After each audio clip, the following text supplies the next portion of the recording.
ආහාර ජීර්ණ පද්ධතිය සහ පෝෂණය. නැත්නම් අපිට මේක නම් කරන්න පුළුවන් මෙන්න මෙහෙම සත්ව පෝෂණය කියලා. සත්ව පෝෂණය. සත්ව පෝෂණය හරි. නියුට්‍රිෂන්. දැන් මේ සත්ව පෝෂණය කියන පාඩම යටතේ ඊළඟට එන මාතෘකාව තමයි මේකදී මුලින් අපි සියලුම සත්වයින්ගේ පෝෂණ ක්‍රම ගැන මුලින් හදාරලා ඉවරලා ඊට පස්සේ කෙලින්ම කතා කරන්න එන්නේ මිනිසාගේ ආහාර ජීර්ණ පද්ධතිය සහ මිනිසාගේ පෝෂණය පිළිබඳව. හොඳයි දැන් මෙහෙමයි. හැම සතෙකුටම පෝෂණයක් අවශ්‍යයි. මේ පෝෂණය කියන එක නැතුව සතෙක්ගේ ජීවිතේ පවත්වාගෙන යන්න බෑ. ඒතර මොකද්ද මේ පෝෂණය කියලා කියන්නේ? ඔබ දන්නවා ඕනෑම සතෙක් ආහාර ගන්නවා. ආහාර අරගෙන ඉවර වෙලා ඒවා උගේ දේහය ඇතුලේ ආහාර ජීර්ණ පද්ධතිය ඇතුලේ ඒ ආහාර ජීර්ණය කරනවා. ජීර්ණය කරලා ඒ ආහාරවල තියෙන සංකීර්ණ සංයෝග සරල සංයෝග බවට විඳහෙලනවා. විඳහෙලලා ඒවා උගේ ආහාර ජීර්ණ පද්ධතියට අවශෝෂණය කරගන්නවා. අවශෝෂණය කරගෙන ඒකෙන් ඌට අවශ්‍ය කරන දේහ ක්‍රියාවලිය සඳහා අවශ්‍ය කරන ශක්තිය නිපදවනු ලබනවා. ඊළඟට උගේ බිඳ වැටෙන සෛල වෙනුවෙන් අලුතින් සෛල නිපදවනවා. ඒ දේවල් වලට තමයි යොදාගන්නේ. දැන් ඔබට මෙන්න මේ නිබන්ධනය හම්බ වෙලා ඇති. මේක ගැන බලන්න විශේෂයෙන්ම මෙන්න මේ නිබන්ධනය මේක නම් කරලා තියෙන සත්වයින්ගේ පෝෂණය කියලා. මේකේ අපි ඉස්සර වෙලාම හැඳින්වීමෙන් පටන් ගමු. පෝෂණය කියන තැනින් පළවෙනි පිටුවේ පෝෂණය. විවිධ දේහ ක්‍රියාවලි සඳහා භාවිතා කිරීමට ආහාර සත්ව දේහ තුළට ලබා ගැනීමේ ක්‍රියාවලිය සත්ව පෝෂණය නම් වේ. විවිධ දේහ ක්‍රියාවලි සඳහා භාවිතා කිරීමට ආහාර සත්ව දේහය තුළට ලබා ගැනීමේ ක්‍රියාවලිය සත්ව පෝෂණය වේ. විවිධ දේහ ක්‍රියාවලි සඳහා භාවිතා කිරීමට විවිධ දේහ ක්‍රියාවලි සඳහා භාවිතා කිරීමට ආහාර සත්ව දේහයක් තුළට ලබා ගැනීමේ ක්‍රියාවලියට තමයි සත්වයින්ගේ පෝෂණය කියලා කියන්නේ. ඊට පස්සේ කියනවා මෙහෙම මෙහිදී ආහාර ප්‍රයෝජ්‍යකරණයට පෙර කුඩා අණු වලට බිඳහෙලීම හා දේහයට අවශෝෂණය කිරීම සිදු කරයි. මම කලින් කිව්වේ සත්ව පෝෂණයේදී ආහාර දේහයට අධිග්‍රහණය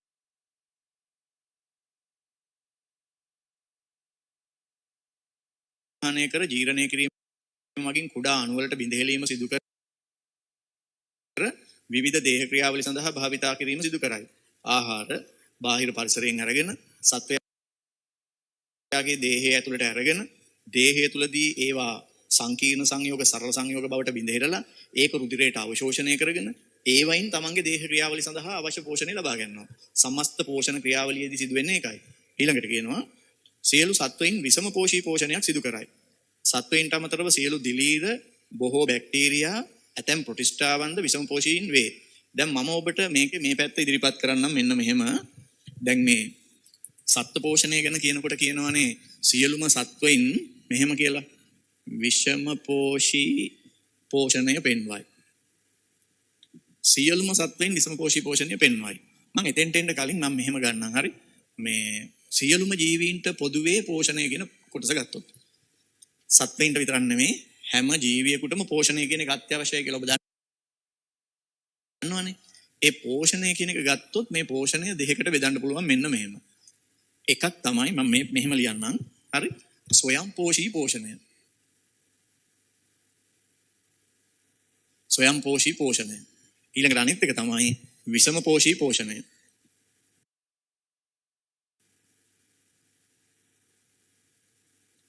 දැන් මේ මාතෘකාවේදී දරුවෝ අපි කතා කරන්නේ විෂම පෝෂී පෝෂණය ගැන පමණයි. ස්වයං පෝෂී පෝෂණය කියන එක తాවකාලිකව අතහැරලා දානවා. හරි? හැබැයි ස්වයං පෝෂී පෝෂණය ගැන ඔබ දන්නවා. ස්වයං පෝෂී පෝෂණය ආපහු දෙකකට බෙදන්න පුළුවන්. ඒ තමයි ප්‍රබහ ස්වයං පෝෂී පෝෂණය සහ අනිත් එක තමයි රසායනික ස්වයං පෝෂී පෝෂණය. දැන් ඔබ දන්නවා ප්‍රබහ ස්වයං පෝෂී පෝෂණයේදී කරනු ලබන්නේ මොකක් කරන එකද? ප්‍රභා කියන්නේ සූර්යාලෝකයනේ. සූර්යාලෝකය භාවිතා කරලා තමන්ට අවශ්‍ය කාබනික ආහාර තමා විසින්ම නිපදවා ගන්නවා. රසායනික ස්වයංපෝෂී කියලා කියන්නේ මොනවා හරි රසායනික ද්‍රව්‍යයක් බිඳහෙලීමෙන් ලැබෙන ශක්තිය පාවිච්චි කරලා තමන්ට ඕනි ආහාර නිපදවා ගන්නවා. ඒතර ඔබ දන්නවා මේ වගේ කරන්න පුළුවන් බැක්ටීරියාවෝ ඉන්නවා.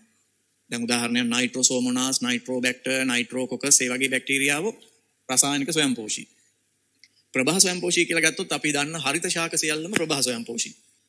එතකොට ඇල්ගාවෝ ඉන්නේ ප්‍රොටිස්ටා වලට අයිති ඇල්ගාවෝ ප්‍රභා සංශ්ලේෂක වර්ණක දරණය. ඒගොල්ලෝ ස්වයංපෝෂී. සමහර බැක්ටීරියාව සහ සයනෝ බැක්ටීරියාව ප්‍රභා ස්වයංපෝෂී. හැබැයි මේ ගැන දැන් අපි කතා කරන්න යන්නේ නැහැ. මේක අමතක කරලා දානවා දැන් తాවකාලිකව. හරි. ඒතකොට දැන් අපි කතා කරන්න යන්නේ ස්වයංපෝෂී පෝෂණය. ඒකට හේතුව තමයි සත්වයින්. මේ ලෝකේ ජීවත් වන සියලු සත්වයෝ. සියලු සත්වයෝ කියපුවාම අර එකපාරට වෙන කතාවකුත් එනවා. සියලුම සත්වයින් පෙන්වනු ලබන පෝෂණය වෙන්නේ විෂමපෝෂී පෝෂණය. විෂමපෝෂී පෝෂණය තමයි පෙන්වන්නේ. එතකොට මේ විෂමපෝෂී පෝෂණය ගැන බැලුවොත් විෂමපෝෂී පෝෂණයේදී කවුද මේක පෙන්වන්නේ කියලා ගත්තොත් සත්තුන්ට අමතරව සත්තු සේරම දෙනා විෂමපෝෂී පෝෂණය පෙන්වනවා. ඊට අමතරව දිලීර සියලුම දෙනා විෂමපෝෂී පෝෂණය පෙන්වනවා. ඊළඟට සමහර වෙලාවට ඔය ඇමීබා පැරමීසියම් වගේ සමහර ප්‍රොටිස්ටාවොත් විෂමපෝෂී පෝෂණය පෙන්වනවා. මේ විෂමපෝෂී පෝෂණය පෙන්වන අය ඉන්නවනේ. ඒ අය මේ ඒගොල්ලෝ මේ විෂමපෝෂී පෝෂණය පෙන්වනවා කියලා කියන්නේ ඒගොල්ලෝ සාමාන්‍යයෙන් මේ ආහාර තමන් විසින් නිෂ්පාදනය කරන්නේ නැහැ. එක්කෝ වෙන ජීවියෙක්ව ආහාරයට ගන්නවා. එහෙම නැත්නම් වෙන ජීවියෙක් විසින් නිපදවපු දෙයක් ආහාරයට ගන්නවා. දැන් උදාහරණයක් විදිහට සමහර සත්තු වෙන සතෙක්ව අල්ලගෙන කනවා. සමහර අය ඉන්නවා ඔය කුරුමිනිය වගේ සත්තු වෙන ජීවියෙක් මල පහ කරපු දැන් ගවයෙක් දාපු ගොම ආහාරයට අරන් ජීවත් වෙනවා. එන ගවයාම ආහාරයට ගන්නව නෙමෙයි. ඒ නිසා අපි කියනවා විෂමපෝෂීන් කියන්නේ වෙන ජීවියෙක්ව ආහාරයට ගන්න. එහෙම නැත්නම් වෙන ජීවියෙක් නිපදවපු දෙයක් ආහාරයට ගන්න අය තමයි විෂමපෝෂී ජීවීන් කියලා කියන්නේ. දැන් බලන්න මේ පළවෙනි පිටුවේ තියෙනවා විෂමපෝෂී පෝෂණය කියලා. ඒක හෙටරොට්‍රොපික් නියුට්‍රිෂන් කියලා දාලා තියෙන ඉංග්‍රීසියෙන්. අපි බලමු විෂමපෝෂී පෝෂණය කොහොමද අර්ථ දක්වලා තියෙන්නේ කියලා මේ බලන්න. වෙනත් ජීවීන් හෝ වෙනත් ජීවීන්ගෙන් ව්‍යුත්පන්න වන ද්‍රව්‍ය අධිග්‍රහණය කිරීම මගින් ජීවීන් කාබනික ආහාර අණු ලබා ගැනීමේ ක්‍රියාවලිය විෂමපෝෂී පෝෂණය වේ. ආය වෙනත් ජීවීන් හෝ වෙනත් ජීවීන්ගෙන් ව්‍යුත්පන්න වන ද්‍රව්‍ය අධිග්‍රහණය කිරීම මගින් ජීවීන් කාබනික ආහාර අණු ලබා ගැනීමේ ක්‍රියාවලිය විෂමපෝෂී පෝෂණය වේ. පැහැදිලි? ඒ කියන්නේ වෙනත් ජීවියෙක්ව අධිග්‍රහණය කිරීම හෝ වෙනත් ජීවියෙක්ගෙන් ව්‍යුත්පන්න වන ද්‍රව්‍යයක් අධිග්‍රහණය කිරීම මගින් කාබනික ආහාර අණු ලබා ගන්නවා නම් ඒක විෂමපෝෂී පෝෂණය. ඒ කියන්නේ ඒ අය ආහාර නිෂ්පාදනය කිරීමක් සිදු කරන්නේ නැහැ කියන එකයි. පැහැදිලි නේද? එතකොට මම අර උදාහරණයට ගත්ත එක දැන් කොටියෙක් විසින් මුවෙක්ව ආහාරයට ගන්නවා. ඒතර ඒක විෂමපෝෂී පෝෂණයක්. එතකොට මුවෙක් විසින් ශාකයක් ආහාරයට ගන්නවා. ඒකත් විෂමපෝෂී පෝෂණය. හැබැයි එතන දෙකක් තියෙනවා. ශාකභක්ෂක, මාංශභක්ෂක. ශාකභක්ෂක, මාංශභක්ෂක දෙකම විෂමපෝෂී පෝෂණය තමයි. මොකද මේ දෙන්නම වෙන ජීවියෙක්ව තමයි ආහාරයට ගන්න. වෙන ජීවියෙක්ව ආහාරයට ගන්නවා. වෙන ජීවියෙක් හෝ වෙන ජීවියෙක්ගෙන් ව්‍යුත්පන්න වන ද්‍රව්‍යයක් කියලා කියන්නේ. ඒ කියන්නේ ඔබ දැකලා සමහර ලාට ගොම ගොඩවල් වල ඒකම පදිංචි වෙලා ඉන්න කුරුමිනියෝ ඉන්නවා. උන් ආහාරයට ගන්නේ ගොම ගොඩේ තියෙන ගොම. ගොම කියලා කියන්නේ අර හරකෙක් විසින් ආහාර අධිග්‍රහණය කරාට පස්සේ එයාගෙන් ව්‍යුත්පන්න වන දෙයක්. ඒ ව්‍යුත්පන්න වන දේ ආහාරයට ගන්නවා නම් ඒකත් වැටෙන්නේ ඒ කිව්ව විෂමපෝෂී පෝෂණයටම තමයි. එතකොට මේකට අයිති නොවන්නේ ප්‍රභා ස්වයංපෝෂී පෝෂණයයි රසායනික ස්වයංපෝෂී පෝෂණයයි. ඒ දෙක ඇරුණාම මේක තමයි විෂමපෝෂී පෝෂණය. දැන් බලමු ඊළඟට සත්වයින් විෂමපෝෂී පෝෂණය මගින් ආහාර පරිභෝජනය සිදු කර දේහ ක්‍රියාවලිය සඳහා අවශ්‍ය ශක්තිය හා නව සංකීර්ණ අණු නිපදවීමට අවශ්‍ය සරල කාබනික අණු ලබා ගැනීම සිදු කරයි. හරි. ඒක ඇවිල්ලා මේ පෝෂණයේ මූලික දෙයක්නේ. මොකටද ජීවීන් පෝෂණයක් පෙන්වන්නේ? තමන්ගේ දේහ ක්‍රියාවලි පවත්වාගෙන යාමට අවශ්‍ය කරන ශක්තිය උත්පාදනය කරගන්න. තමන්ගේ දේහ ක්‍රියාවලි පවත්වාගෙන යාමට අවශ්‍ය කරන ශක්තිය උත්පාදනය කරගන්න තමයි මේ ක්‍රියාවලිය සිදු කරනු ලබන්නේ. ශක්තිය උත්පාදනය කිරීම සඳහා තමයි ඒක කරන්නේ. එතකොට ඊළඟට අනිත් එක තමයි තමන්ගේ දේහය ගොඩනගා ගන්න ගෙවිලා අයින් වෙලා යන කොටස් වෙනුවෙන් නව සංකීර්ණ කාබනික රසායනික සංයෝග නිපදවා ගන්න තමයි මේක කරන්නේ. එතකොට පෝෂණයේදී ආහාර අධිග්‍රහණය කරලා ඇඟ ඇතුළේදී ජීර්ණය කරලා සංකීර්ණ ආහාර සරල සංයෝග බවට පත් කරලා ඒවා රුධිරයට අවශෝෂණය කරගෙන මුළු දේහය පුරාම බෙදා හරිනවා. ඒ බෙදා හරින ද්‍රව්‍ය වලින් දැන් මම උදාහරණයක් ගන්නම්කෝ. දැන් ආහාරයට ගත්තා කියලා හිතන්නකෝ පිෂ්ඨය. ඒක බින්දෙහෙරලා ග්ලූකෝස් කරලා ග්ලූකෝස් ශරීරය පුරාම බෙදා හරිනවා. ඒ බෙදා හරින ග්ලූකෝස් සෛලවලදී බින්දෙහෙලලා සෛල විභාජනයට ප්‍රෝටීන සංශ්ලේෂණයට අවශ්‍ය කරන ශක්තිය නිපදවා ගන්නවා. ඒකත් පෝෂණයට අයිතියි. ඊළඟට අපි මස් ආහාරයට ගත්තා කියලා හිතන්නකෝ. ඒක ජීර්ණය කළ ආහාර ජීර්ණ පද්ධතියේදී ඒකපත් කරනවා අමයිනෝ ආම්ල බවට සරල සංයෝගයක්. ඒක රුධිරයට උරා ගන්නවා. ඊට පස්සේ මේ අමයිනෝ ආම්ල දේහයේ හැම සෛලයකටම බෙදා හරිනවා සෛල තුලදී ඒ ඇමයිනෝ ආම්ල සංකීර්ණ සංයෝගයක් වන ප්‍රෝටීන නිපදවන්න යොදා ගන්නවා. ඉතින් එතකොට ජීවියෙකුට පෝෂණය කියන එක අඛණ්ඩව අවශ්‍ය වෙනවා. මොකද ජීවියෙකුට ශක්තිය අඛණ්ඩව වැය කරන්න වෙනවා. ශක්තිය අඛණ්ඩව වැය කරනකොට ඒ ශක්තිය නිපදවන්න අඛණ්ඩව ආහාර ඕනි වෙනවා. ඒ නිසා පෝෂණය කියන්නේ අඛණ්ඩව අවශ්‍ය වෙන දෙයක්. ශ්වසනය කියන්නේ අඛණ්ඩව අවශ්‍ය වෙන දෙයක්. හොඳයි. අපි ඊළඟට බලමු විෂමපෝෂී පෝෂණයේ ප්‍රධාන ආකාර දෙකකි. ඔන්න බලන්න ඒක විෂමපෝෂී පෝෂණයේ ප්‍රධාන ආකාර දෙකක් තියෙනවලු. ඒ කියන්නේ මේකෙත් ආකාර දෙකක් තියෙනවලු. විෂමපෝෂී පෝෂණෙත් ප්‍රධාන ආකාර දෙකක් තියෙනවලු. ඒ පළවෙනි එක තමයි මෙන්න මේක. සත්ව සදෘශ්‍ය පෝෂණය. සත්ව සදෘශ්‍ය පෝෂණය කියලා එකට කියන්නේ. සත්ව සදෘශ්‍ය පෝෂණය. දෙවෙනි එක සහජීවී පෝෂණය. නැත්තම් මේකට කෙටියෙන් කියනවා සහජීවනය කියලා. අපි සමහර වෙලාවට නිකන් වෙන විෂයන් වලදීත් නිකන් සමාජ විද්‍යාවේදී කතා කරනවා සහජීවනය කියලා එකක්. ඒ සහජීවනයයි මේ කතා කරන සහජීවනයයි සම්පූර්ණයෙන් වෙනස්. අපි බලමු ඉදිරියේදී ඒක මොකක්ද කියලා. හරිද? සත්ව සදෘශ්‍ය පෝෂණයයි සහජීවී පෝෂණයයි කියලා දෙකකට බෙදනවා. මේකෙන් අපි ඉස්සර වෙලාවම කතා කරන්නේ සත්ව සදෘශ්‍ය පෝෂණය පිළිබඳව. සත්ව සදෘශ්‍ය පෝෂණය කියන්නේ මොකක්ද කියලා. ඇත්තටම කියනවා නම් සත්ව සදෘශ්‍ය පෝෂණය කියලා කියන්නේ මේ පෝෂණය පෙන්වන්නේ සත්වයින් කියන කණ්ඩායමට අයිති අය. ඒ කියන්නේ දැන් අපි ගත්තොත් නිඩාරියා නැත්නම් සීලෙන්ටරේටා, ප්ලැටිහෙල්මින්තේස්, ඇනලීඩා, නෙමටෝඩා, එතකොට මොලොසුකා, ආත්‍රපෝඩා, එකයිනොඩර්මේටා, කෝඩේටා. ඒ කට්ටියනේ අපි ජීවින්ගේ විවිධත්වයේ ඉගෙනගත්ත සත්තු ටික. ඒ සත්තු සියලුම දෙනා පෙන්වන්නේ විෂමපෝෂී පෝෂණය. විෂමපෝෂී පෝෂණයේ ආකාර දෙකෙන් පෙන්වනු ලබන්නේ මොකද්ද? සත්ව සදෘශ්‍ය පෝෂණය. එතකොට මේ සත්ව සදෘශ්‍ය පෝෂණයේදී ඇත්තටම කියවෙන්නේ වෙනත් ජීවියෙක් හෝ වෙනත් ජීවියෙක් විසින් නිපදවන පුලදන ද්‍රව්‍යයක් නැත්නම් ව්‍යුත්පන්න වන ද්‍රව්‍යයක් ආහාරයට අරගෙන ආහාර ජීර්ණ පද්ධතියක් කියලා එකක් ඒගොල්ලන්ට තියෙනවා. ඒ ජීර්ණ පද්ධතිය තුළදී ජීර්ණය කරලා ඊට පස්සේ ඕනි කරන දේවල් ටික ඇඟට උරාගෙන ඕන නැති දේ ටික ඇඟෙන් බැහැර කරන ක්‍රියාවලිය තමයි සත්ව සදෘශ්‍ය පෝෂණය කියලා කියන්නේ. ඒතකොට සහජීවී පෝෂණය කියන්නේ ඒක විශේෂ ක්‍රියාවලියක්. ඒක සුවිශේෂයි. අපි මේ සත්ව සදෘශ්‍ය පෝෂණය කියන එක ඉගෙන ගත්තට පස්සේ වෙනම මාතෘකාවක් විදිහට අරගෙන සහජීවී පෝෂණය ගැන ඉදිරියේදී කතා කරමු. ඒක විශේෂ පෝෂණ ක්‍රමයක් නිසා. හොඳයි. දැන් ඔබගේ නිබන්ධනයේ කියනවා මෙහෙම විෂමපෝෂී පෝෂණයේ ප්‍රධාන ආකාර දෙකයි. ඊට පස්සේ සත්ව සදෘශ්‍ය පෝෂණය හොලොසොයික් නියුට්‍රිෂන් කියන එක. හරි. ඒක කියනවා බලන්න කියවන්න මාත් එක්කම සත්වයින් සිදු කරනු ලබන පෝෂණ ක්‍රමවේදය සත්ව සදෘශ්‍ය පෝෂණය වේ. සත්ව සදෘශ්‍ය පෝෂණය සිදු කරන්නේ සතුන්ගේ බොහෝ විට මේ සඳහා ආහාර මාර්ගයක් විකසනය වී ඇත. මං කිව්වේ සත්වයෝ පෙන්වන පෝෂණය තමයි සත්ව සදෘශ්‍ය පෝෂණය. සත්ව සදෘශ්‍ය පෝෂණය පෙන්වන අයගේ ඒ සඳහාම හැඩගැස්චි ආහාර මාර්ගයක් තියෙනවා. ඒ වෙනුවෙන්ම හැඩගැහුණු ආහාර මාර්ගයක් තියෙනවා. ඊළඟට සත්ව සදෘශ්‍ය පෝෂණයේදී ආහාර තම ආහාර මාර්ගය තුළට අධිග්‍රහණය කරන බැවින් මේ අධිග්‍රාහක පෝෂණ ක්‍රමයක් නම් වේ. මේකට තව කෑල්ලකුත් ඕයිනම් අලුතින් දාන්න පුළුවන්. සත්ව සදෘශ්‍ය පෝෂණය කියන්නත් පුළුවන්. එහෙම නැත්නම් අධිග්‍රාහී පෝෂණය කියලා කියන්නත් පුළුවන්. මොකද කාලා ඇතුළට ගිලින නිසා, අධිග්‍රහණය කරන නිසා. ඊළඟට සත්ව සදෘශ්‍ය පෝෂණයේ ප්‍රධාන පියවර 5ක් තියෙනවලු. සත්ව සදෘශ්‍ය පෝෂණයේ ප්‍රධාන පියවර 5ක් තියෙනවලු. හරි. සත්ව සදෘශ්‍ය පෝෂණයේ ප්‍රධාන පියවර 5ක්.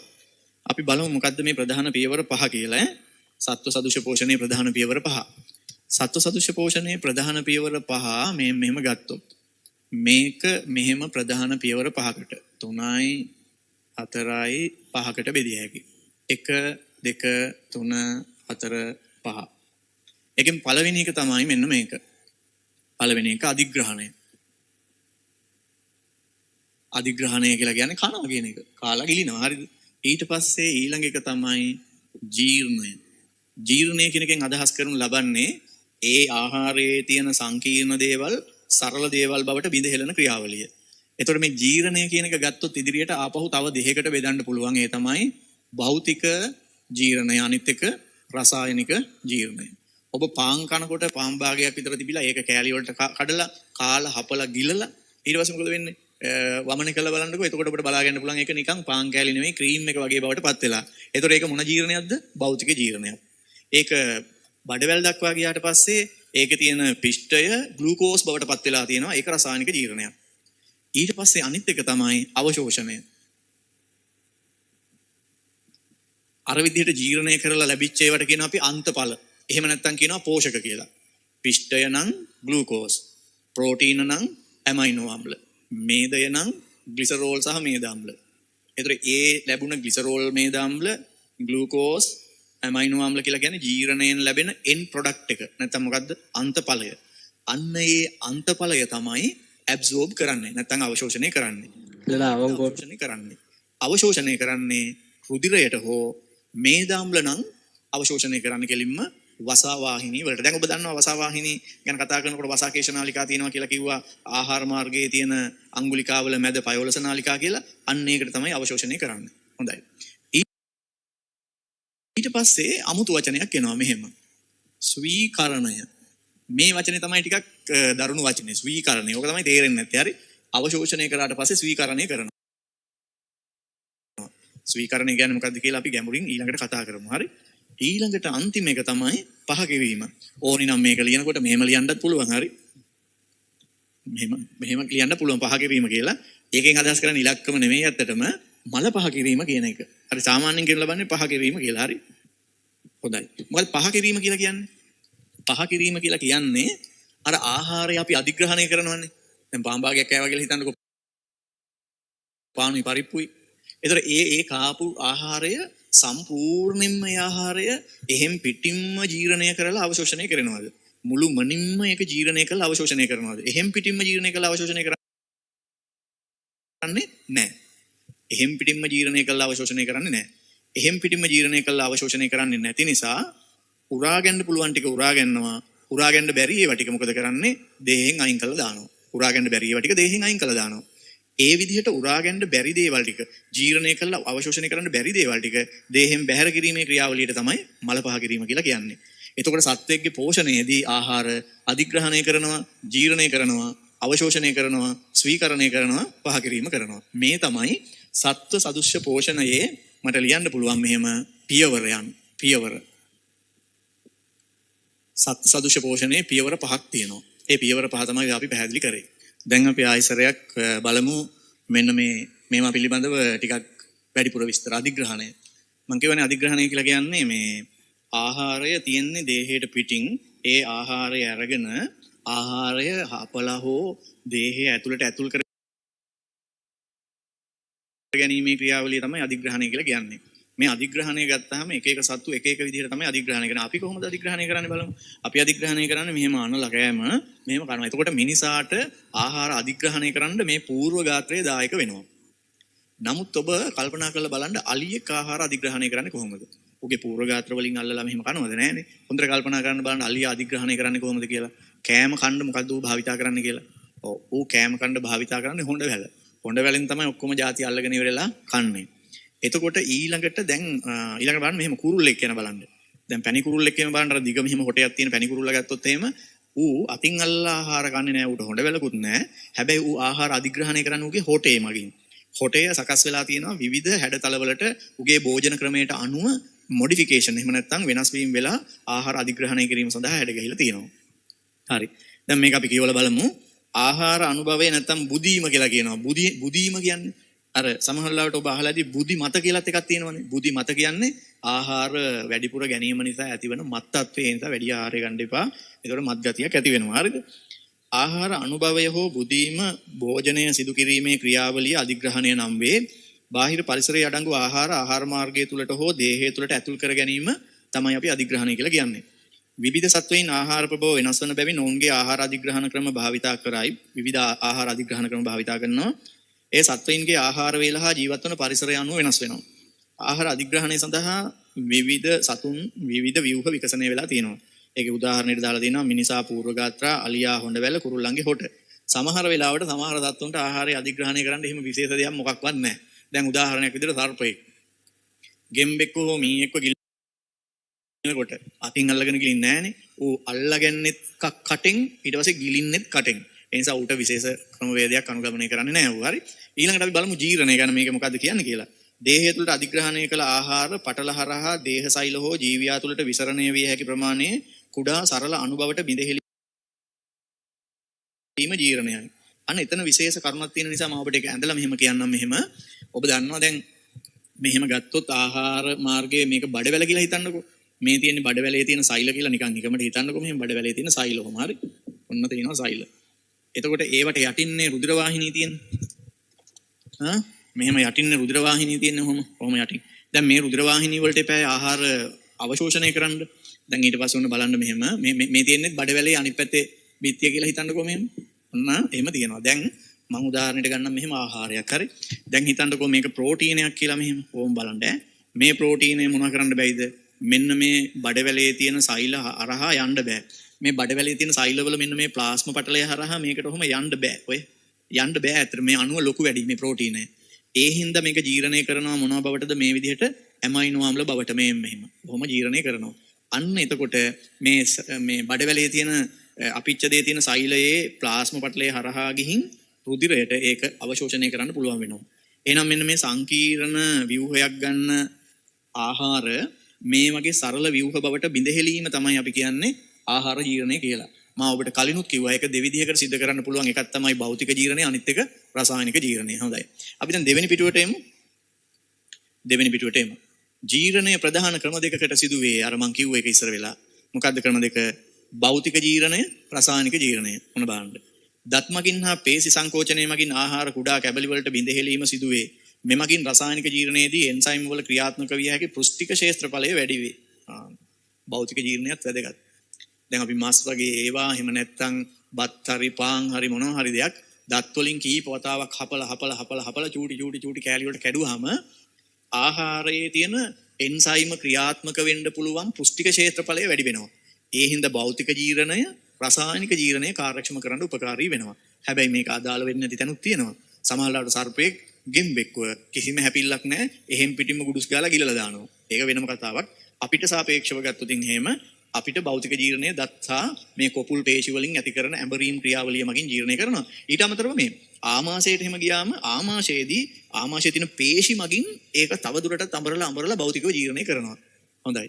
ඊට පස්සේ කියනවා මෙහෙම රසායනික ජීර්ණය.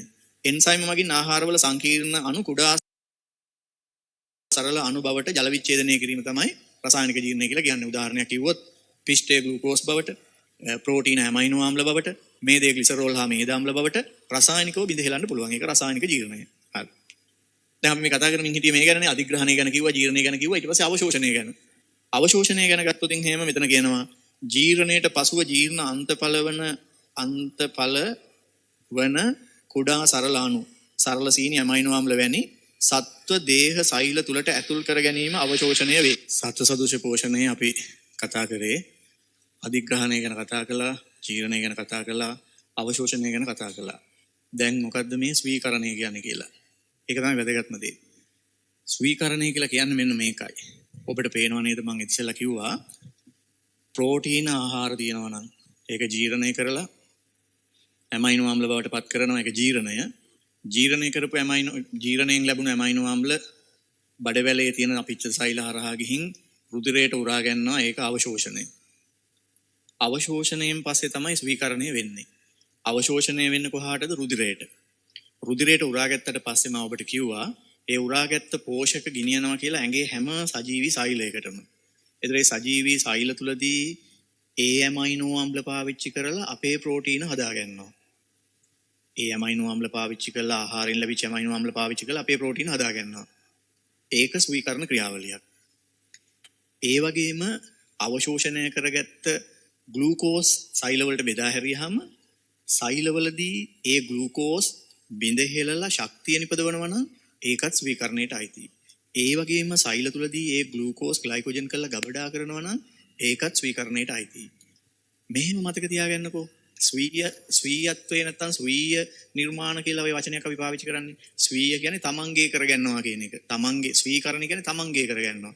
ඒ කියන්නේ ආහාර වලින් ලැබුණු පෝෂක ඒ කියන්නේ ග්ලූකෝස් හරි ඇමයිනෝ ආම්ල හරි සෛල වලට ගෙනහිල්ලා සෛල තුලදී සෛලයේ ශක්තිය උත්පාදනය කරන්න යොදා ගැනීම හෝ සෛලය තුල යම්කිසි ව්‍යුහයක් හදන්න යොදා ගැනීම හෝ එහෙමත් නැත්නම් සෛලය තුල ගබඩා කරලා ආහාරයෙන් ලැබුණ දේවල් තමන්ගේ ශරීරයේ කොටසක් බවට පත් කිරීම තමයි ස්වීකරණය කියලා කියන්නේ.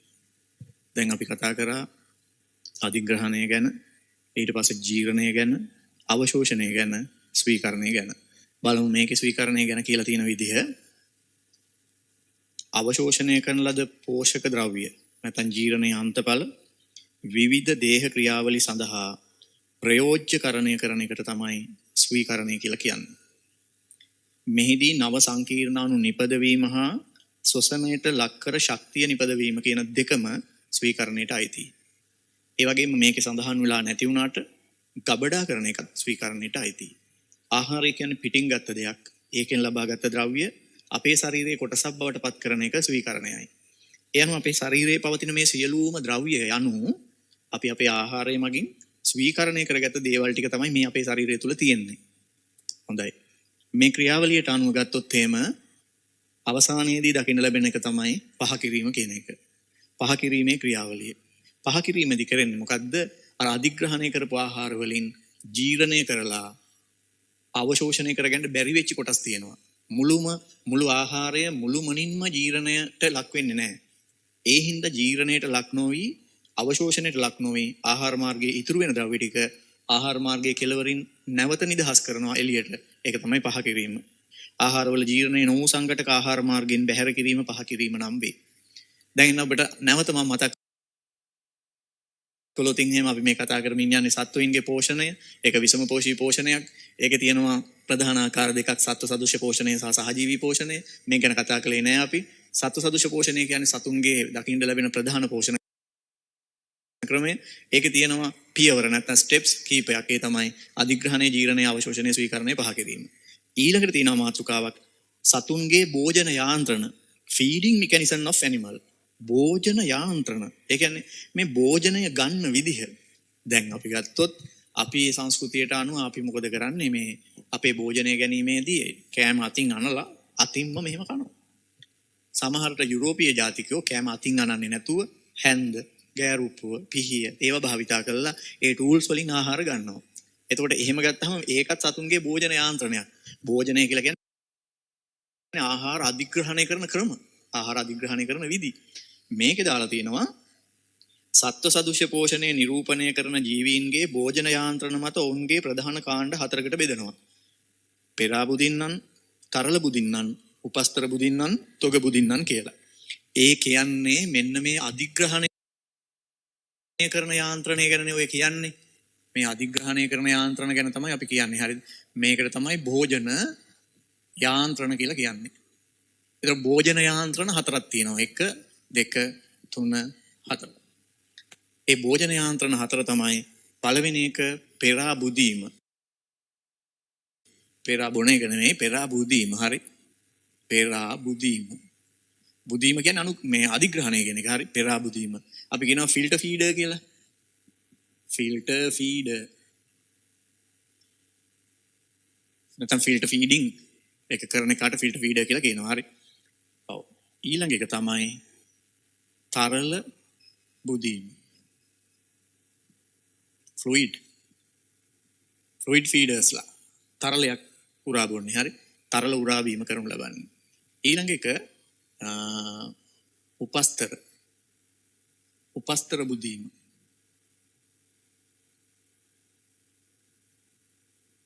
සබ්ස්ට්‍රේට් ෆීඩර් කියන එක. හරි? ඊට පස්සේ හතරවෙනි එක තොග බුදීම. බල්ක් ෆීඩර්ස්ලා. හරි?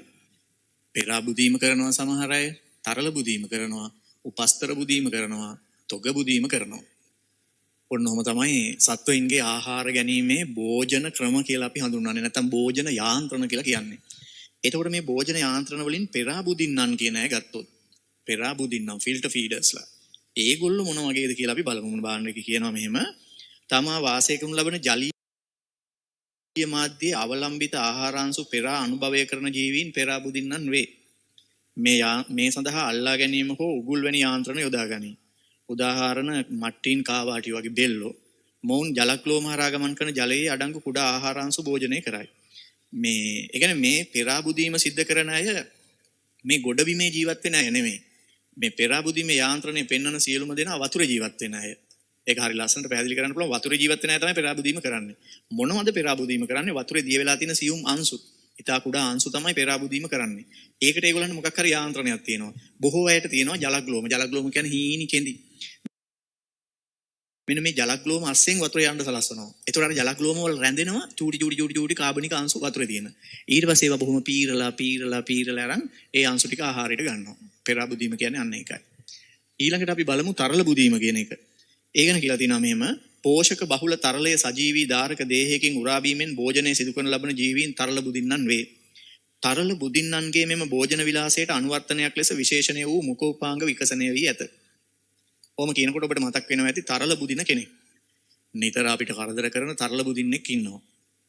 ඒ තමයි මදුරුවා. මදුරුවාට තියෙනවානේ වෙනම විදීමේ උපාංගයකුත්. ඒ උපාංගෙන් අපිට තේරෙන්නේ නැති වෙන්න පස්සේ තේරෙනවා. තේරෙන්නේ නැති වෙන්න විදිනවා. විදලා අපේ රුධිර වාහිනියක් විදලා ඉවරලා තරලය උරා බනවා. මොන තරලයේද? රුධිරය කියන තරලය උරා බීම කරනවා. හරි. එතකොට මේ අපි අර සටස් පටස් ගාලා ගහලා දාන්නෙත් ඒ වගේ වෙලාවක සමහර විට තරල උරා බීමට ගිහිල්ලා මදුරුවාට ජීවිතේ නැති වෙන අවස්ථාවක් තියෙනවා ඕනි තරම්. හරි. එතකොට මේක කියනවා මදුරුවා රුධිරය උරා බොයි කූඩිත්තා ප්ලෝයම යුෂේ උරා බොයි. මොකද්ද මේ කූඩිත්තා කියන්නේ? කූඩිත්තා කියන්නේ චූටි කෘමියෙක්. ඌ මොකද කරන්නේ? ගස්වල පොත්ත විද්දාම හම්බ වෙනවා ප්ලෝයම පටකේ. ඔබ දන්නවනේ ප්ලෝයම පටකේ දිගේ යනවායි කියලා මේ කාබනික ආහාර ප්ලෝයම පරිසංක්‍රමණයේදී. ඒතකොට අන්නේ කාබනික ආහාර තමයි එයා උරා බීම සිදු කරනු ලබන්නේ. ඒක අපිට දාන්න පුළුවන් තරල බුදීම කියලා. මොකද තරලයක් උරා බීමනේ. ඊළඟට මේකේ දාලා තියෙනවා මීමැස්සා මල් පැණි උරා බොයි. මීමැස්සා මල් පැණි උරා බොනවා. මීමැස්සාට තියෙනවා දිග මේ වගේ උපකරණයක්. ඒකට කියන්නේ සුණ්ඩාව කියලා. ඒක අර මල් කෙමි ඇතුළට දාලා ඉවරලා උරා බොනවා. සමනලයත් ඒකම තමයි කරන්නේ. ඊට අමතරව ඔබ අහලා ඇති අර සූටික්කා කියලා කියන්නේ හමින් බර්ඩ් කියලා කියන්නේ සූටික්කාටත් තියෙනවා දිග හොටයක්. ඒ හොටේ අර මල් කෙමි ඇතුළට දාලා ඉවර වෙලා මෙහෙම මේ අත්තරු සලන ගමන් අර හෙලිකොප්ටරේ වගේ නිසල්මනේ කියන්නේ එක තැන රැඳිලා ඉඳලා අර මල් පැණි උරා බීම කරන්න පුළුවන් හමින් බර්ඩ් එහෙම නැත්නම් සූටික්කට. ඒගොල්ලෝ ඔක්කොම තරල බුදින්නන්.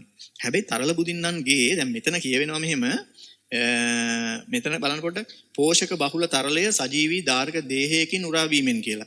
හැබැයි සමහර විට දැන් මේ මදුරුවා සහ කූඩිත්තා ගස්වල සහ මිනිසුන්ගේ අර ඒ තරල භෝජනය කිරීමේදී ඒ ගහට හෝ මිනිසාට හෝ සතෙකුට හෝ හානි සිදු වෙනවා. නමුත් මීමැස්සා සමනලයා ඊළඟට ඒ සූටික්කා වගේ සත්තු මල් පැණි විදිහට තියෙන අර මල් වල කෙමි වල තියෙන තරලය උරා බිව්වයි කියලා එකෙන් කාටවත් හානියක් සිද්ධ වෙන්නේ නැහැ. ඊළඟට උපස්තර බුදින්නන්. මේ උපස්තර බුදින්නන් කියන එකට ලස්සන උදාහරණයක් ගන්න පුළුවන්. අර මම කලින් කතා කරේ කාගේද මේ උදාහරණේ අර ගොම්බෙට්ට ගැන උදාහරණයක් ගත්තේ. අර ගොම්බෙට්ටක් ඇතුලේ ඉන්න පණුව. එහෙම නැත්නම් ඒක ඇතුලේ ඉන්න කුරුමිනියෝ. ඒ පණුවා හෝ ඒ කුරුමිනියා ඒක කාගෙන යනවා. ඌට ඉතින් රහම ආහාරය ඒක තමයි. ඒතර ඒකේ නියම වැඩේ මොකද්ද දන්නවද? ඒ උපස්තරයේ තමයි ඌ ජීවත් වෙන්නේ. උපස්තරයේ ජීවත් වෙන ගමන් උපස්තරයේ ආහාරයට ගන්නවා. උපස්තරයේම ජීවත් වෙන උපස්තරයේ ආහාරයට ගන්නවා. ආන්නයට කියනවා උපස්තර බුදින්නන් කියලා. එතකොට ඕකට තව උදාහරණයක් ගන්න පුළුවන්. අර සමහර වෙලාවට ඉන්නවා මේ අපේ ওই පත්‍රවල තියෙනවානේ උඩු අපි චර්මයයි යටි අපි චර්මයයි කියලා දෙකක්. ඒ දෙක අතරනේ පත්‍ර මැද සෛල තියෙන්නේ. ඒ දෙක අස්සෙන් ගිහිල්ලා උමං හාරමින් ආහාරයට ගන්න කෙනෙක් ඉන්නවා. මම නිකන් පොඩි රූපයක් ඇඳලා පෙන්නන්නම් මෙන්න මෙහෙම පත්‍රයේ මේ වගේ උඩු අපි චර්මයයි යටි අපි චර්මයයි අතර මෙහෙම අපිට ඌ හාරපු තැන් ඔන්න ඔහම පේන්න ගන්න ඕන. මේක ඇතුලේ ඔහම හරිද ඉංජිනේර කෙනෙක් වගේ උඩු අපි චර්මයයි යටි අපි චර්මයයි අතර උමං හාරමින් එතකොට ඌ ජීවත් වෙන උපස්තරයේ ඒ පත්‍රයේ උඩු අපි චර්මයයි යටි අපි චර්මයයි අතර ඒක ආහාරයට ගන්නවා. ඉතින් මේක දාලා තියෙනවා කොළ කන දලඹුවා ඉහෙඳ පණුවන් ඒ වගේ අය මේගොල්ලෝ උපස්තර බුදින්නන් ලෙස සලකනවා. ඊට පස්සේ තොග බුදින්නෝ ගැන බලමු. තොග බුදින්නෝ කියන්නේ තොගයක් විදිහට ආහාරය ගන්න දේශපාලඥයෝ වගේ අය වෙන්න ඇති බලමු අපි. ප්‍රමාණයෙන් විශාල ආහාර කැබලි බුදින්න ජීවීන් තොග බුදින්නන් වේ. මෙම භෝජන විලාසය දරන ජීවීන්ට ආහාර ඉරණ්ඩ ආහාර සඳහා විවිධ සතුන් ගොදුරු කරගන්න විශේෂ අනුවර්තන තියෙනවලු. තොගයක් විදිහට ආහාරයට ගන්න අය. එතකොට උදාහරණ විදිහට දාලා තියෙනවා දත් සහිත හනු තියෙන එක. නකර කියලා කියන්නේ මේ නියපොතු වගේ නෙමෙයි අර උල් හැඩේ තියෙන ඒවා මෙන්න මෙහෙම ඇඟිලි මෙහෙම තියෙනවා නම් සමහර සත්තුන්ගේ ඒ ඇඟිල්ලේ කෙලවර තියෙනවා මෙන්න මේ වගේ. ඔන්නවා තමයි නකර කියලා කියන්නේ. නකර. විෂ දල තියෙනවා විශේෂයෙන් සර්පයින්ගේ. එන ගොදුර බල්ක් එකක් විදිහට ගෙහෙම් පිටින් ගිලිනවා උට විෂ දල තියෙනවා. හයිඩ්‍රාගේ ග්‍රාහිකාවලිනුත් මෙහෙම අල්ලලා ගිලින්න පුළුවන්. තොග වශයෙන් බුදින්නන් අධිග්‍රහණය කරනු ලබන ආහාරය අනුව නැවත කාණ්ඩ තුනකට බෙදනවලු. තොග වශයෙන් කෑම කනුව ආය තුනකට බෙදනවලු. මොකක්ද ඒ? ශාක භක්ෂක, මාංශ භක්ෂක, සර්ව භක්ෂක. ශාක කොටස් විතරක් ආහාරයට ගන්නවා නම් ශාක භක්ෂක. එතකොට මාංශ විතරක් ආහාරයට ගන්නවා නම් මාංශ භක්ෂක. දෙකම ආහාරයට ගන්නවා නම් සර්ව භක්ෂක. බලන්නකෝ ජීවීන්ගේ පෝෂණ ක්‍රම වල කොයිතරම් වෙනස්කම් තියෙනවද කියලා. දැන් බලපුවාම දැන් ඔන්න බලන්න විෂම පෝෂී පෝෂණය තමයි සත්වයින්ට තියෙන්නේ. ඒකේ ආකාර දෙකක් තියෙනවා. සත්ත්ව සදෘශ පෝෂණය සහ ජීවී පෝෂණය. සත්ත්ව සදෘශ පෝෂණයේ තියෙනවා පියවර පහක්. අධිග්‍රහණය, ජීර්ණය, අවශෝෂණය, ස්වීකරණය පහ කිරීම. අධිග්‍රහණය කරන භෝජන යාන්ත්‍රණ ගත්තොත් භෝජන යාන්ත්‍රණ වල තියෙනවා වතුරේදී වෙලා තියෙන කුඩා අංශු පීරලා ආහාරයට ගන්න එක, මොනවා හරි ජීවියෙක තියෙන තරලයක් උරා බීමෙන් ආහාරයට ගන්න එක, උපස්තරයක් ඇතුළේ ජීවත් වෙමින් එම උපස්තරයේම කොටස් ආහාරයට ගන්න එක, ආහාර විශාල කොටස් වශයෙන් අධිග්‍රහණය කරන එක. ඒතර ඒ ආහාර විශාල කොටස් වශයෙන් අධිග්‍රහණය කරන එකෙත් අර විදිහට බෙදන්න පුළුවන් ශාක භක්ෂක, මාංශ භක්ෂක සහ සර්ව භක්ෂක කියලා. ඊළඟට තියෙන එක තමයි මෙන්න මේ මෙතන බලපුවාම පස්සේ ඔබ දැක්ක මේ සත්ව සදෘශ පෝෂණයට පස්සේ තියෙනවා සහජීවී පෝෂණය කියලා. මම කියවනේ සහජීවී පෝෂණය ගැන පස්සේ කතා කරනවා කියලා. ඇත්තටම මේ සහජීවී පෝෂණය පෝෂණ ක්‍රමයක් විදිහට සැලකුවාට මේක ඇත්තටම පෝෂණ ක්‍රමයකට ක්‍රමයක් කියලා කිව්වට පෝෂණ ක්‍රමයකට වඩා මේක අපිට සලකන්න පුළුවන් පෝෂණ ක්‍රමයක් කිව්වට මේකට දායක වෙනවා සත්තු දෙන්නෙක් දායක වෙනවා කියලා කියපුවාම අපි අර ඉස්කෝලේදී කෑම එකක් බෙදාගෙන වට කරගෙන කන එක ඒක නෙමෙයි සහජීවනය කියලා කියන්නේ. ඒක සමහරට ඔබ සහජීවනය කියලා කියන්න ඉඩ තියෙනවා. සහජීවනය කියන එක අර්ථ දක්වනකොටම කියනවා එකිනෙකට වෙනස් විශේෂ වලට අයත් ඇය කියලා. ඒක ඉතාම වැදගත්. ඔන්න බලන්න. එකිනෙකට සමීපව වාසය කරනු ලබන වෙනස් විශේෂ දෙකක ජීවීන් දෙදෙනෙකු අතර ඇතිවන පාරිසරික විද්‍යාත්මක සබඳතාවය සහජීවනයයි. මේක ඇවිල්ලා පෝෂණයම විතරක් නෙමෙයි. පෝෂණයම කියලා කියන්න බෑ. එකිනෙකට සමීපව වාසය කරනු ලබන වෙනස් විශේෂ දෙකක ජීවීන් දෙදෙනෙකු අතර ඇතිවන පාරිසරික විද්‍යාත්මක සබඳතාවය සහජීවනයයි. ඒ කියන්නේ මෙතන පැහැදිලිව කියනවා වෙනස් විශේෂ දෙකක ජීවීන් දෙදෙනෙකු අතර වෙනස් විශේෂ දෙකක ජීවීන් දෙදෙනෙකු අතර ඇතිවන පාරිසරික විද්‍යාත්මක සබඳතාවයේ සහජීවනයයි. එතකොට එකිනෙකට වෙනස් ජීව විශේෂ දෙකක් ඉන්නවා. ඒ එකිනෙකට වෙනස් ජීව විශේෂ දෙක ගත්තොත් ඒ දෙක අතර කිට්ටු සම්බන්ධතාවයකින් යුක්තව ඒගොල්ලෝ ජීවත් වෙනවා. පෝෂණය මුල් කරගනිමින් ඒ අය එකට එකතු වෙලා ජීවත් වෙනවා. ඒකට තමයි අපි කියන්නේ සහජීවනය කියලා. ඊට පස්සේ කියනවා මෙහෙම සහජීවනයේ හේතුවෙන් ඊට දායක වන ජීවීන්ගෙන් එක් අයෙකුටවත් අඩු හෝ වැඩි වශයෙන් වාසි සැලසේ. ඒක මෙහෙමයි. දෙන්නටම වාසි සැලසෙන අවස්ථා තියෙනවා. එක්කෙනෙකුට වාසි සැලසෙන අවස්ථා තියෙනවා. ඒකයි කියන්නේ අඩුම වශයෙන් එක්කෙනෙකුට හරි වාසි සැලසෙනවා කියලා. හරි? සහජීවී සබඳතා පෝෂණය මෙන්ම ආරක්ෂාව වාසස්ථාන වැනි අවශ්‍යතා සපුරා ගැනීමට වැදගත් වෙනවා කියලා කියනවා. ඒ කියන්නේ දැන් මේ සහජීවනය කියන එක ඇතිවන්නේ එකිනෙකට වෙනස් ජීවීන් දෙදෙනෙක් අතර ඇතිවන පොඩි කම්පැනියක්. ඒ කියන්නේ පොඩි සංගමයක්. සහජීවී සංගම් කියලා කියන්නේ සංගමයක්.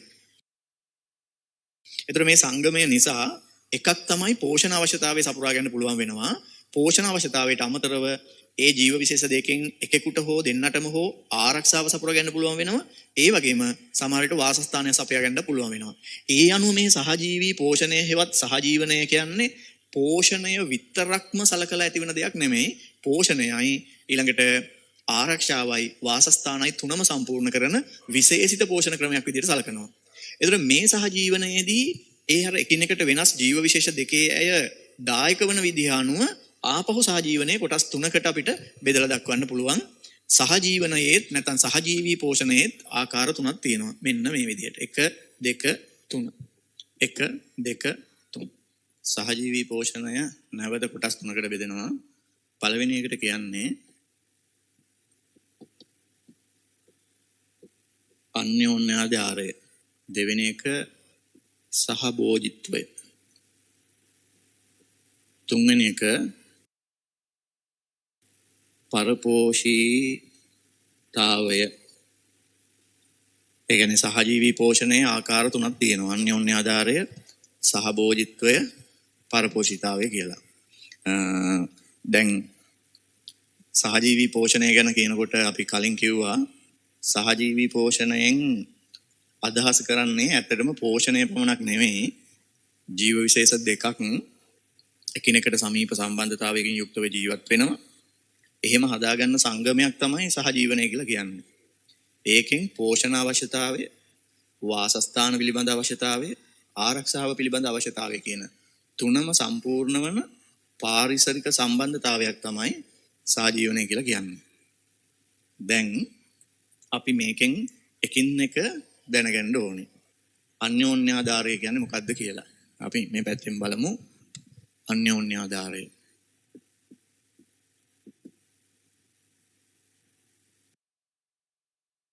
මං හිතනවා මේක කියනකොටම ඔබට මේකේ වැටහෙනවා අන්‍යෝන්‍ය වශයෙන් එකිනෙකාට උපකාරී වන ආකාරයේ සංගමයක් තමයි අන්‍යෝන්‍යාධාරය කියලා කියන්නේ. ඒ කියන්නේ මෙතෙන්දී මේ සංගමය හදන්න ජායක වන ජීව විශේෂ දෙකටම ඒ ජීව විශේෂ දෙක වෙන වෙනම ඉන්නවට වඩා ඒ දෙන්න එකතු වෙලා හදාගෙන තියෙන සංගමය දෙන්නටම වෙන වෙනම ඉන්නවට වඩා වාසිදායකයි. ඒ කියන්නේ මේ සංගමය නිසා එය සාධන්න දායක වන ජීව විශේෂ දෙකටම අන්‍යෝන්‍ය වශයෙන් වාසිදායක වෙනවා. තනියම ඉන්නවට වඩා. ආන්න එක තමයි අන්‍යෝන්‍යාධාරය කියලා කියන්නේ. ඒ කියන්නේ අන්‍යෝන්‍ය වශයෙන් ඒ කියන්නේ එකිනෙකාට වාසිදායක වෙනවා. ඒ කියන්නේ ජීව විශේෂ දෙකටම වාසිදායකයි.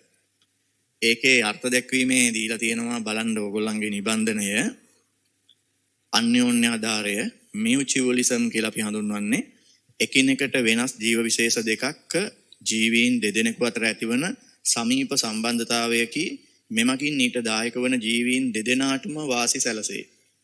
උදාහරණය විදිහට අරන් තියෙනවා ගවයා සහ කොකා. ඊළඟ උදාහරණය අරන් තියෙනවා රෝමාන්තිකයින්ගේ හා වේයාගේ ආහාර මාර්ගය තුල ජීවත් වන සෙලියුලෝස් ජීරක බැක්ටීරියා. ඉස්සෙල්ලා අපි ගවයා සහ කොකා කියන උදාහරණය ගත්තොත් ඔබ දැකලා ඇති ගවයාගේ ඇඟේ ඉන්නවා කිනිතුල්ලෝ. එතකොට කොකා මොකද කරන්නේ? උගේ ඇඟේ වහලා ඒ කිනිතුල්ලෝ ඇදලා ගලවලා කනවා. ඒකෙන් කොකාට ආහාර හම්බ වෙනවා. ගවයා කරදරයකින් නිදහස් වෙනවා. දෙන්නටම වාසිදායකයි. ඒකනේ සමහර වෙලාවට අර කොකා ගවයාගේ කනේ ඉන්න කිනිතුල්ලෝ අදිද්දි ඌ ඔළුව ඔහොම නමාගෙන ඉන්නවා කිසි කරදරයක් නොකර. දෙන්නම දන්නවා දෙන්නටම වාසිදායකයි බව. දැන් මේ ගවයම උදාහරණයට ගත්තොත් ඔය ගවයින්ගේ ආහාර මාර්ගය මෙහෙම ගත්තොත් මේ ආහාර මාර්ගයේ ගවයින්ගේ අපේ ආමාශයට වඩා බෙහෙවින් වෙනස්. මෙන්න මේ වගේ තියෙන්නේ. එතකොට කුටීර 1යි 2යි 3යි 4ක් තියෙනවා. එතකොට අපේ ආමාශයට සමාන වෙන්නේ මෙන්න මේ 4 වෙනි කුටීරය. මේකෙන් තමයි HCl නිපදවන්නේ. මේ එකකවත් HCl නිපදවන්නේ නැහැ. ඒ නිසා ඒ කුටීර තුනේම ඊට පහසුවෙන් කිසි කරදරයක් නැතුව ශුද්‍ර ජීවීන්ට ඉන්න පුළුවන්. කිසි කරදරයක් නැතුව ශුද්‍ර ජීවීන්ට ඒක ඇතුලේ ඉන්න පුළුවන්. ඒ හින්දා සමහර බැක්ටීරියාව ඉන්නවා මේක ඇතුලේ ඒක වාසස්ථානය කරගෙන. ඔබ දන්නවා ගවයා වගේ ශීරපායි සත්තුන්ට වමාරා කෑම සිදු කරන අයට තමයි රෝමාන්ත්‍රිකයෝ කියලා කියන්නේ. එතකොට ඒ වගේ සත්තුන්ට මේ සෙලියුලෝස් ජීර්ණය කරන්න පුළුවන් එන්සයිම ඒගොල්ලන්ගේ ඇඟෙන් නිපදවන්නේ නැහැ. සෙලියුලෝස් ජීර්ණය කරන එන්සයිම ඒගොල්ලන්ගේ ඇඟෙන් නිෂ්පාදනය කරන්නේ නැහැ. එතකොට ඒ සෙලියුලෝස් ජීර්ණය කරන එන්සයිම නිපදවන්නේ මේකේ ඉන්න බැක්ටීරියාව. ඒතර බැක්ටීරියාව සෙලියුලෝස් ජීර්ණය කරන එන්සයිම නිපදවන නිසා ඒකෙන් සෙලියුලෝස් ජීර්ණය කරලා ගවයාට ඒකෙන් ප්‍රයෝජනය ගන්න පුළුවන්. එතකොට වාසස්ථානයේ ආරක්ෂාව කියන දෙකම මේකේ ඉන්න ශුද්‍ර ජීවීන්ට ලැබෙනවා. ඒ වගේම තමයි වේයගේ ආහාර මාර්ගයේ මේ බැක්ටීරියාව ඉන්නවා සෙලියුලෝස් ජීර්ණය කරන්න පුළුවන්. ඉතින් ඒක නිසා මෙතන තියෙන්නේ පෝෂණය මුල් කරගත්ත සම්බන්ධතාවයක් සහජීවනයක් එකිනෙකාට උපකාරී වන ජීව විශේෂ දෙකටම උපකාරී වෙනවා. හොඳයි. ඊට පස්සේ අපි ගන්නවා සහභෝජිත්වය කියන මාතෘකාව. සහභෝජිත්වය කියපුවාම අපි කියනවා කොමන්සේලියම් කියලා. සහභෝජිත්වය කියන එකේදී වෙන්නේ අර වගේම එකිනෙකට වෙනස් විශේෂ වලට අයත් ජීවීන් දෙදෙනෙක් එකිනෙකට සමීප සම්බන්ධතාවයකින් යුක්තව ජීවත් වෙනවා. ඒ ජීවත් වන සංගමය ඒ ජීවියාට ඒ ජීවීන් දෙදෙනාට ගත්තොත් එක්කෙනෙකුට විශේෂ වශයෙන් වාසිදායක